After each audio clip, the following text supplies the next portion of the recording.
Hello दोस्तों, कैसे आप सभी। मैं हितेश आप सभी का स्वागत करता हूं यूट्यूब चैनल ज्ञान विद्यालय में।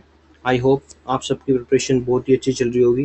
जैसा कि आप सभी जानते हैं, मैं टॉप 25 क्वेश्चंस का सेट लेके आता हूं जो कि प्रीवियसली बेस्ड होता है। तो चलिए, आज भी इसी तरीके के क्वेश्चंस है, लेकिन कुछ हार्ड भी हो सकते हैं, ईजी टू मॉडरेट भी हो सकते हैं। देखते हैं कैसा रहने वाला है आज का सेशन। तो चलिए स्टार्ट करते हैं। यदि आप हमारे साथ पहली बार जुड़े हो तो प्लीज़ वीडियो को लाइक करना, शेयर करना, देन चैनल को सब्सक्राइब करना ना भूलें। तो चलिए अपनी वीडियो को स्टार्ट करते हैं। तो गाइस, जैसे कि पहला ही क्वेश्चन है, भारत की सबसे बड़ी मीठे जल की झील निम्नलिखित में से कौन सी है? तो वूलर, चिल्का, लोकटक या पुष्कर। तो भारत की सबसे बड़ी मीठे पानी की झील जो है वो कौन सी है? वूलर झील। ठीक है, तो ये कहाँ पड़ती है वूलर झील? जम्मू एंड कश्मीर। तो इतना आप याद रखें। और इसी तरीके से आपसे पूछ लेगा चिल्का झील, भारत की खारे पानी की चिल्का झील कहाँ स्थित है? तो कहाँ पड़ती है ये आपकी उड़ीसा स्टेट में पड़ती है। और लोकटक कहाँ पड़ती है? लोकटक मणिपुर में पड़ती है। तो इस तरीके से आप याद रखें। तो option number A will be your right answer. संविधान के किस अनुच्छेद में पाकिस्तान से भारत आने वाले व्यक्तियों की नागरिकता के बारे में बताया गया है? तो नागरिकता के बारे में कहाँ किस में बताया गया है? आर्टिकल 6 में, यानी कि option number B will be your right answer. ठीक है, इसी तरीके से अब आर्टिकल 40 किससे रिलेट करता है? तो आर्टिकल 40 किससे रिलेट करता है? ग्राम पंचायत। ठीक है, तो ये भी आप याद रखेंगे। आर्टिकल 40 किससे रिलेट करता है? ग्राम पंचायत। और सबसे पहली सर्वप्रथम ग्राम पंचायत का गठन कहाँ किया गया था?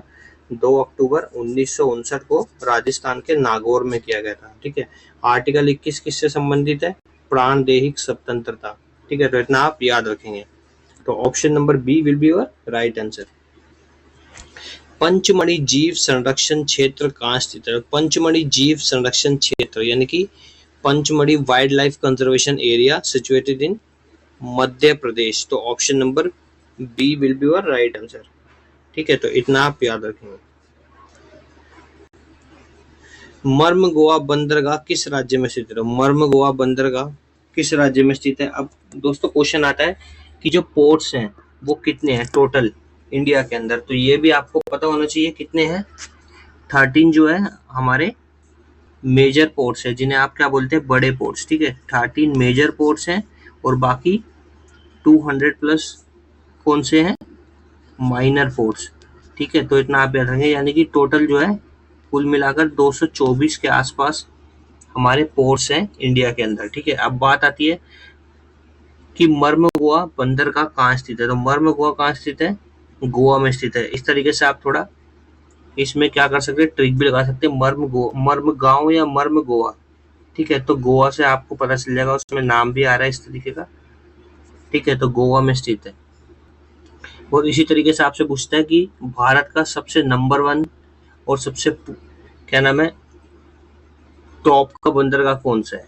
ठीक है, तो कौन सा हो जाएगा आपका? मुंबई। तो ये भी आप याद रखेंगे, मुंबई पोर्ट।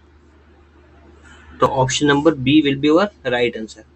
गाइस, अभी यदि आपको सेशन अच्छा लग रहा है तो प्लीज ज्यादा ज्यादा शेयर करें और चैनल को सब्सक्राइब करना ना भूलें। हमारा टारगेट है 1000 प्लस सब्सक्राइब का, तो प्लीज हमें सपोर्ट करें। तो चलिए आगे बढ़ते हैं। अगला क्वेश्चन है, देश का सबसे गहरा बंदरगाह कौन सा है?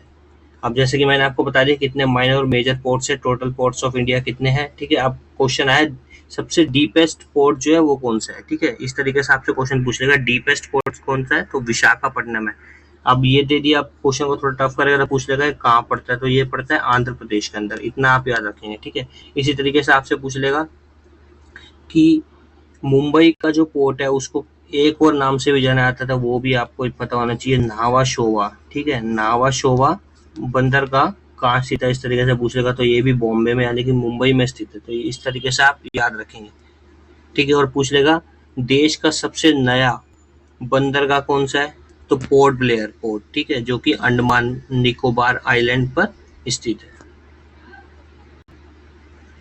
तो हमारा ऑप्शन नंबर डी राइट हो जाएगा। तो option number D will be your right answer.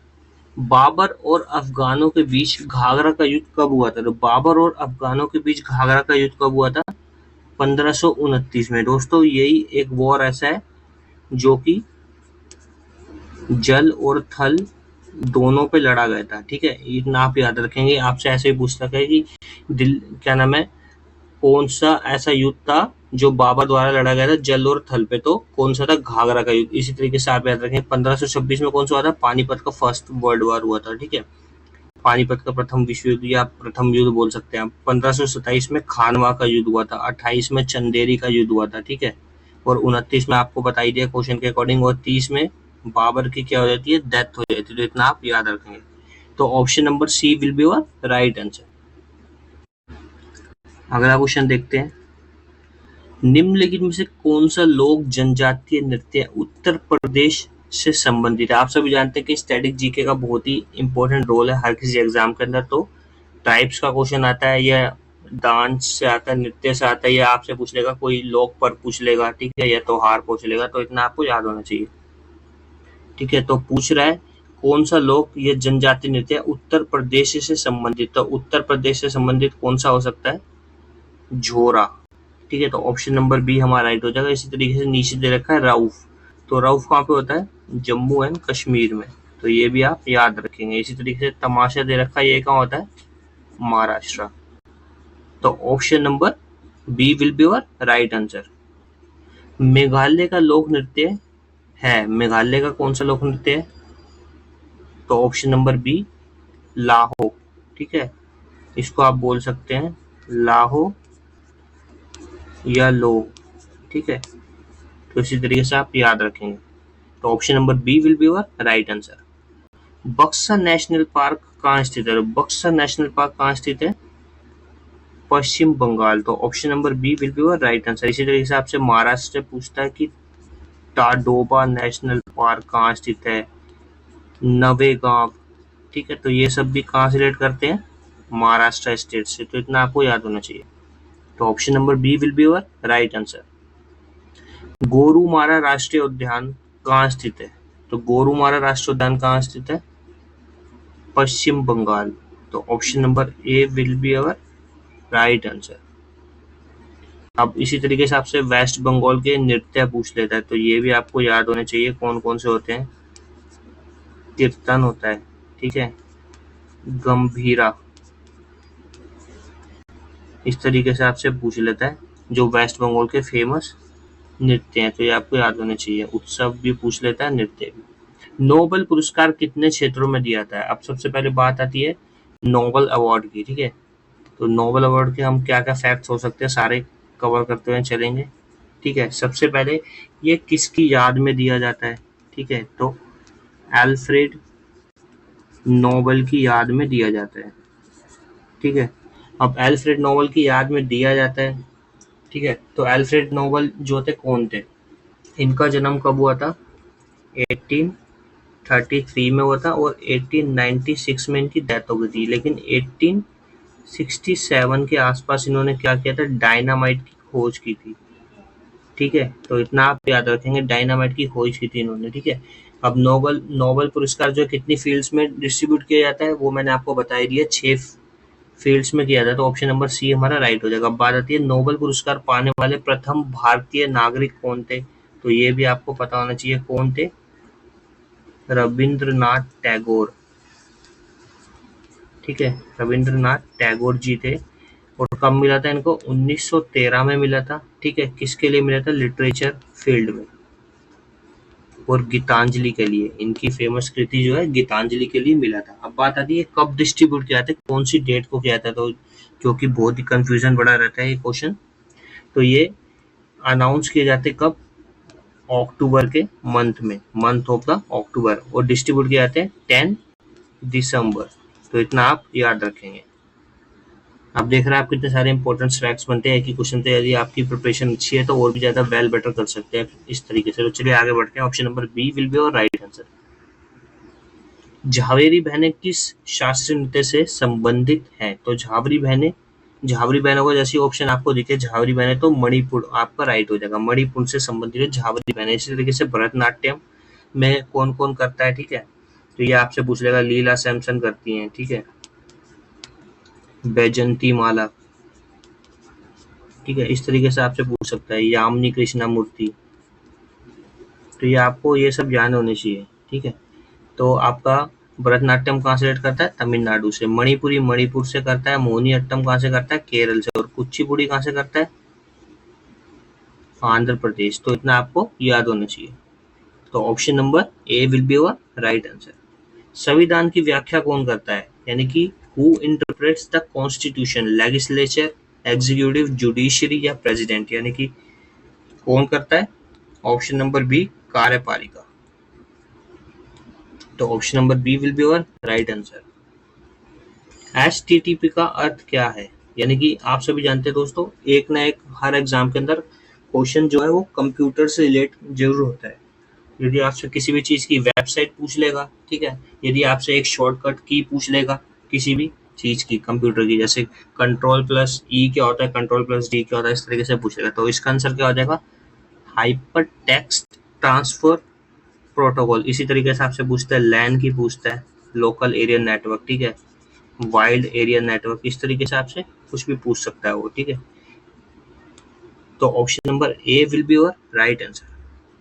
Control plus P से क्या होता है, ठीक है, जैसे कि मैंने अब आपको बताया कुछ ही सेकंड पहले कि इस तरीके के क्वेश्चंस हर किसी एग्जाम के अंदर देखने को मिल ही जाते हैं।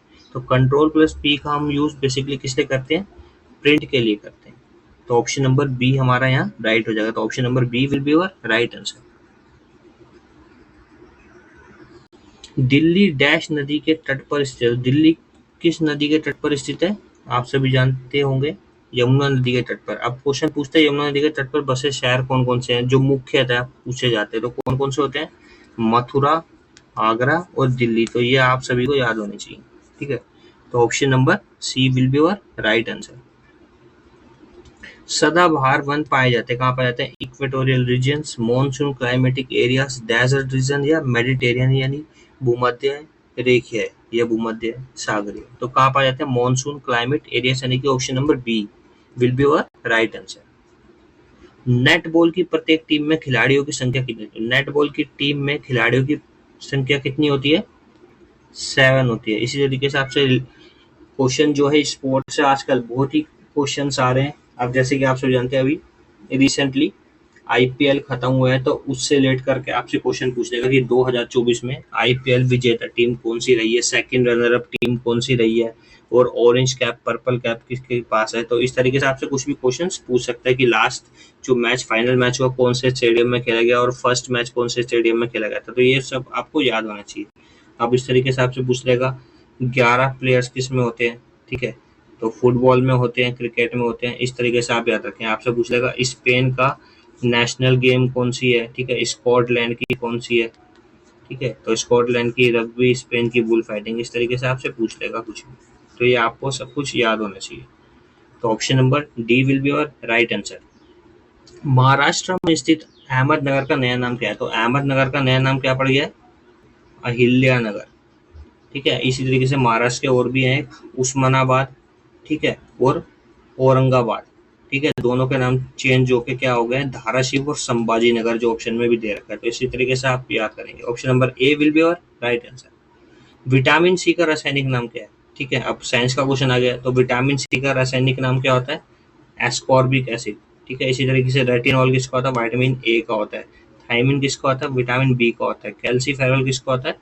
विटामिन डी का होता है। ई का क्या होता है? टोकोफेरोल, ठीक है, और विटामिन ई का क्या होता है? फ्लूकोविनिन, ठीक है। तो इस तरीके से आप याद रखेंगे। तो option number A will be your right answer. Cyril Ramaphosa को हाल ही में किस देश का राष्ट्रपति नियुक्त किया गया है? तो सिरिल रामफोसा जो है कहाँ के प्रेसिडेंट बने हैं? South Africa. तो option number C will be your right answer, ठीक है। तो इतना आप याद रखेंगे। Option number C will be your right answer. Euro cup 2024 का आयोजन निम्नलिखित में से किस देश में किया जा रहा है? यूरो कप, तो यूरो कप 2024 का आयोजन निम्नलिखित में से किस देश में किया जा रहा है? होस्ट कौन सी कंट्री कर रही है? तो ऑप्शन नंबर ए जर्मनी कर रही है। इसी तरीके से आपसे पूछ लेगा, अभी हाल ही में G7 चल रहा है, ठीक है, तो G7 2024 होस्टिंग कंट्री इटली है, और G7 2023 कंट्री पूछ लेगा। प्रीवियस ईयर भी पूछ सकता है कभी कभार, कि ज्यादा मतलब रिसेंटली चीज नहीं पूछता, क्योंकि बच्चे आजकल याद रखते हैं। तो 2023 की कहाँ पे हुई थी होस्टिंग? जापान। तो ये भी आप याद रखें। हाल ही में कौन सा देश नाइट्रस ऑक्साइड का विश्व का दूसरा सबसे बड़ा उत्सर्जक बन गया है? तो कौन बन गया? अपना देश भारत बन गया। तो option number B will be your right answer. इसी के साथ दोस्तों हमारा सेशन खत्म होता है। यदि आपको सेशन अच्छा लगा तो प्लीज ज्यादा शेयर करें, देन चैनल को सब्सक्राइब करना ना भूलें। Thanks for watching my session.